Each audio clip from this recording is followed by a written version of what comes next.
अस्सलाम वालेकुम नाजरीन, आंच न्यूज़ के साथ मैं हूं आपका मेज़बान राजा रज़ा और आप देख रहे हैं आंच न्यूज़।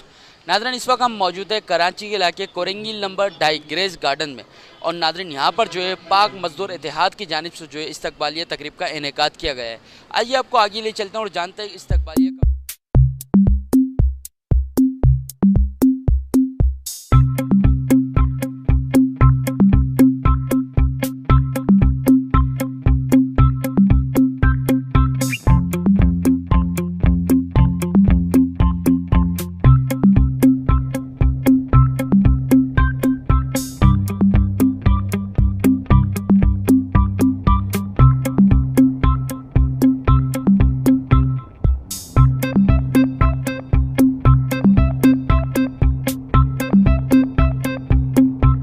जी नाज़रीन, हमारे साथ ही मौजूद है नासिर रिजवान खान, जो कि पाक मजदूर इत्तेहाद के जो है सरपरस्त आला भी हैं और सीनियर एडवोकेट सुप्रीम कोर्ट भी है। तो इनसे जानते हैं आज के इस प्रोग्राम की निस्बत इनका क्या कहना है। जी ये प्रोग्राम अभी आपके सामने हुआ, ये हमने दरअसल आज समझने एक रिसेप्शन था हमारा पाक मजदूर इत्तेहाद का, जो हमारे मजदूर साथी हैं और जो हमारे दोस्त जो हमारे साथ इस इत्तेहाद के अंदर काम करते हैं उनके लिए था। उसमें से हमारे एक दोस्त हैं अब्दुल इरफान साहब, राजा इरफान। वो कराची बार एसोसिएशन में माशाल्लाह इस दफ़ा सबसे ज़्यादा वोट लेके मुंतखब हुए, मेंबर मैनेजिंग कमेटी बने, क्रिमिनल कमेटी के चेयरमैन हैं। तो आज दरअसल हमने उनको रिसेप्शन दिया था इसके अंदर। इस सिलसिले में हमने दोस्तों को जो है यहाँ दावत दी थी। अच्छा, इसके अलावा आपकी टीम जो है वो क्या एक्टिविटी कर रही है? देखिए, आपको नाम से ही ज़ाहिर होगा कि पाक मज़दूर इत्तेहाद का मतलब ये है कि ये एक मज़दूरों की वेलफेयर की जो है ये तंज़ीम है। तो इसमें जो भी लोग जो लेबर्स हैं, उनकी वेलफेयर के जो है वो काम किए के लिए जाते हैं। काम कर रही है। लेकिन आप देखें इस वक्त इस महंगाई के टाइम में जो है सैलरी जो है गवर्नमेंट की तरफ से ये कहना है कि 25,000 जो है पर मजदूर की जो है वो सैलरी है। लेकिन जो कंपनियों में आप देख रहे हैं कि 17-18 हज़ार रुपये जो है उन्हें सैलरी दी जा रही है, वो भी जो है एक एक महीना 2-2 महीने की सैलरी रोक लेते हैं। और अभी रमज़ान आने वाले हैं, रमज़ान में जो है हर कंपनी में बोनस दिया जाता है, लेकिन बहुत सारी कंपनियाँ ऐसी हैं जहाँ बोनस भी नहीं दिया जाता। तो इस बारे में आपकी क्या एक्टिविटी है, इस बारे में क्या वर्क कर रहे हैं आप? देखें, उसकी जहाँ तक आपने कहा कि जी 17,000 रुपये, मेरा ख़्याल अगर 50,000 रुपये भी उसको दिए जाएँ तो आजकल जो महंगाई है, उसके लिहाज से वो 50,000 भी उस बेचारे को कम पड़ जाएँ। और आप कह रहे हैं कि 17,000 रुपये नहीं देते, तो ये बिल्कुल सही है कि 17,000 12,000 इस तरह लोगों की तनख्वाहें हैं।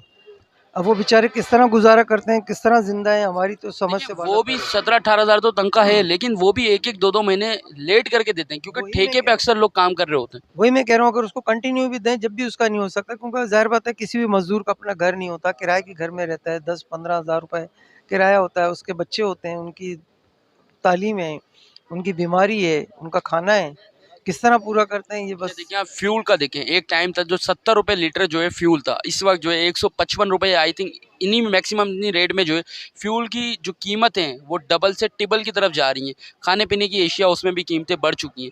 आप देखें इलेक्ट्रिसिटी के बिल जो है वो इतने ज़्यादा आ रहे हैं, यूटिलिटी बिल आप देख लें, भले वो सुई गैस हो या इलेक्ट्रिसिटी हो, बेहद जो है तकरीबन आपके अगर घर का या हमारे घर का बिल हो, अगर बड़ी फैमिली हो तो 10 से 12 हज़ार बिल, अगर छोटी फैमिली हो तो 4 से 5 हज़ार बिल। अब वो 17 हज़ार कमाने वाला कैसे एडजस्ट करेगा? उनके लिए क्या पैगाम है, वो क्या करें हम? देखें, ये किसी भी चीज़ की जो महँगाई जो होती है, इन्फ्लेशन जिसको कहते हैं, वो उसका पैमाना जो होता है पेट्रोल होता है या सोना होता है।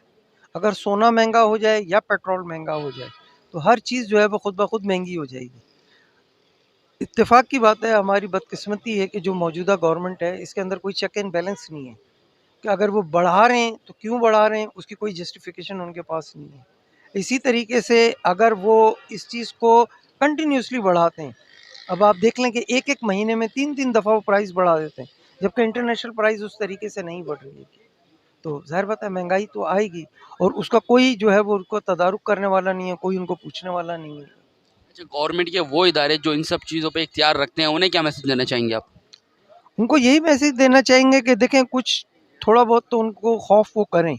नहीं है, अगर यहाँ हिसाब नहीं देंगे तो कहीं तो हिसाब देना है, कहीं तो उनकी बातें लिखी जा रही हैं, और यकीनन जल्द है। अगर वहाँ तो जो हिसाब देंगे देंगे, हो सकता है पाकिस्तान की आवाम यहीं पर ही ले ले। जो फ्रांस में इनकलाब आया, वो जो बड़े-बड़े हुक्मरान थे उनको उन्होंने ऐसे बाहर निकाला और उन्होंने लोगों के सामने उनको मार दिया। तो ये भी शायद यही चाह रहे हैं कि पाकिस्तान के अंदर भी एक इसी किस्म का इनकलाब आए। ईरान में जो इनकलाब आया हाल कुछ चंद साल पहले, उसके अंदर भी यही था। रोज़ाना खुमैनी साहब जब नाश्ता करते थे 10 जर्नल लटकाते थे। यहाँ भी यही होगा कि 10 वज़ीर लटके हुआ करेंगे, 10 जनरल लटके हुआ करेंगे, 10 पुलिस वाले लटके हुआ करेंगे। पाक मजदूर इत्तेहाद के जो है नाज़रीन ये चेयरमैन है नूर इस्लाम, इनसे जानेंगे आज के इस प्रोग्राम की निस्बत इनका क्या कहना है। जी बहुत बहुत शुक्रिया।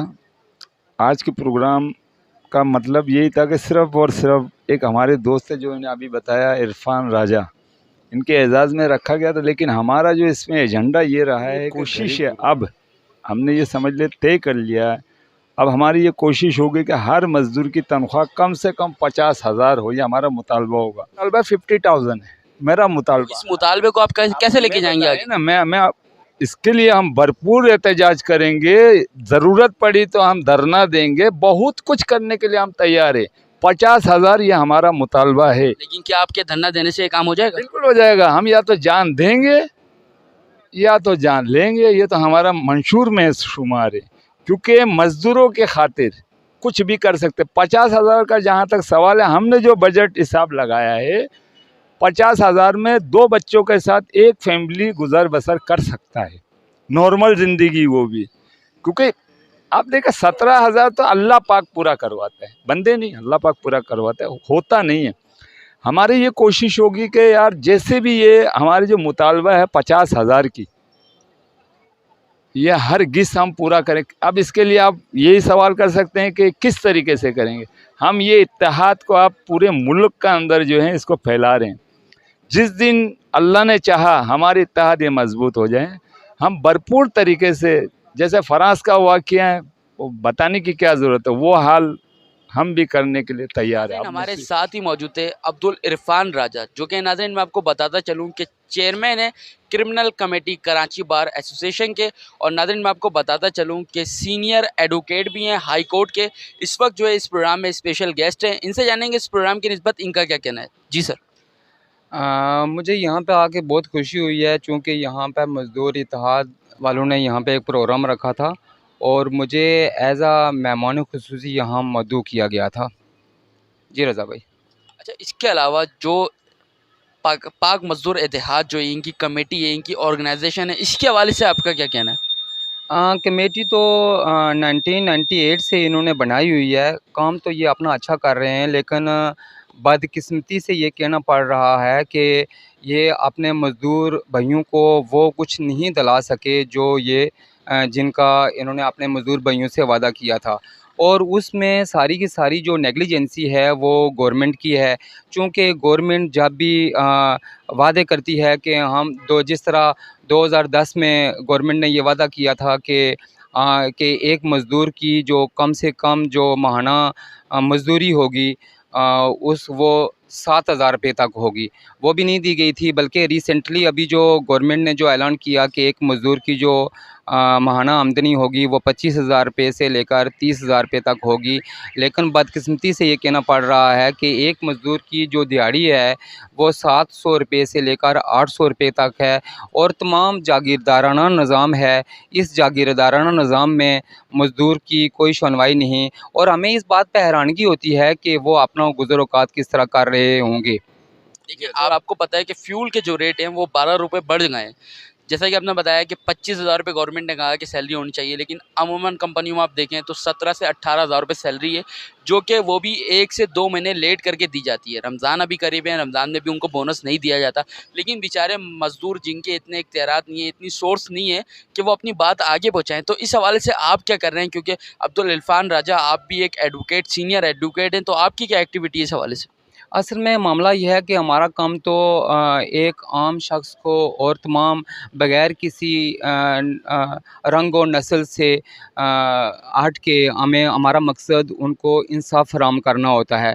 लेकिन यहाँ पर असल में आपको पता है कि आपके वज़ीर-ए-आज़म जब इलेक्शन से पहले वो जो उनका नारा था वो ये था कि मैं जब गवर्नमेंट में आऊँगा तो एक आम मज़दूर जो है, एक आम शहरी को वो तमाम सहूलतें दूँगा कि जो उनकी ज़रूरत है। इवन के रोटी, कपड़ा और मकान की बात की गई थी, बल्कि इवन कि आपको पता होगा रज़ा भाई कि गवर्नमेंट ने ये कहा था कि हम तमाम लोगों को, जो आम तबके के जो लोग हैं, उनके लिए मकानात भी तामीर किए जाएँगे।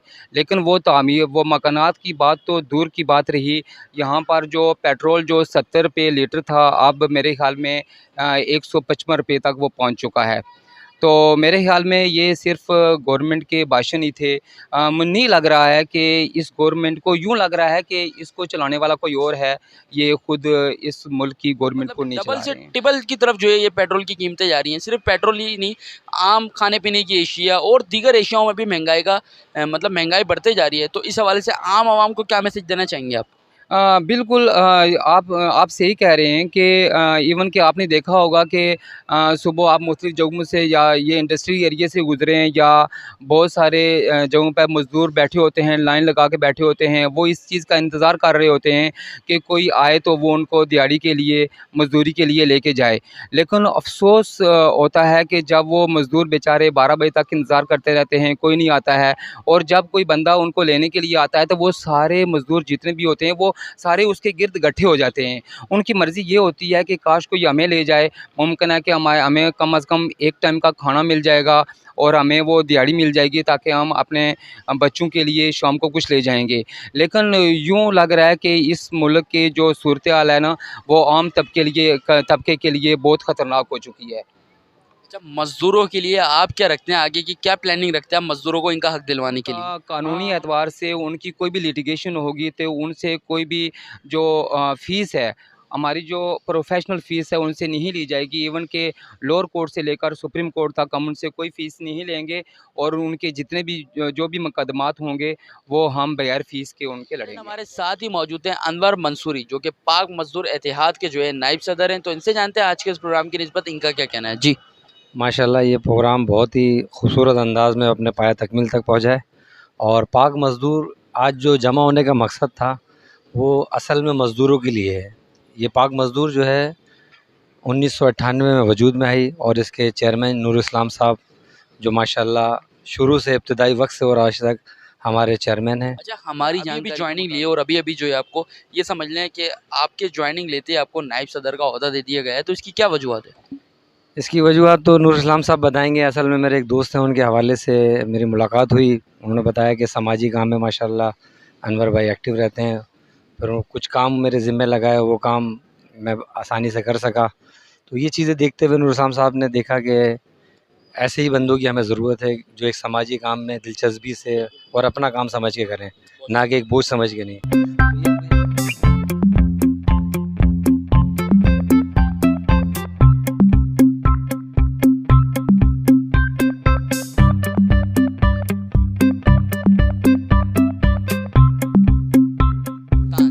जी नाज़रीन, हमारे साथ ही मौजूद हैं सरदार शब्बीर सुल्तान, जो कि एडवोकेट हाई कोर्ट भी हैं और पाक मज़दूर इत्तेहाद के सदर भी हैं। तो इनसे जानेंगे आज के इस प्रोग्राम के हवाले से। जी। बिस्मिल्लाहिर्रहमानिर्रहीम। आज के ये प्रोग्राम पाक मज़दूर इत्तेहाद के नाम से जो हमने जो एक हमारे वकील साहब हैं इरफान राजा साहब, उनकी एजाज़ में हमने ये मुलाकात किया है। और हमारा जो मकसद है वो सिर्फ़ ये है कि मज़दूरों की फलाह करना और कमज़ोर और बेकस लोगों की मदद करना।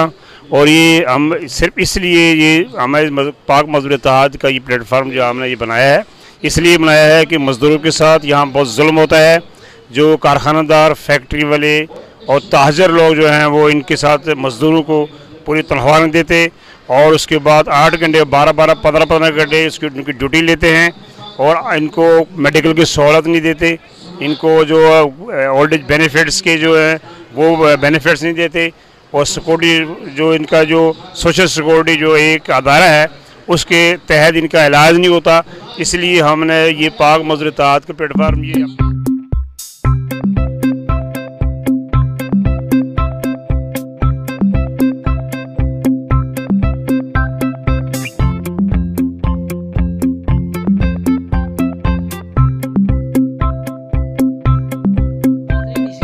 मेज़बान राजा रता को दीजिए इजाज़त। कैमरामैन जुबैर बाबा के साथ आंच न्यूज़ कराची।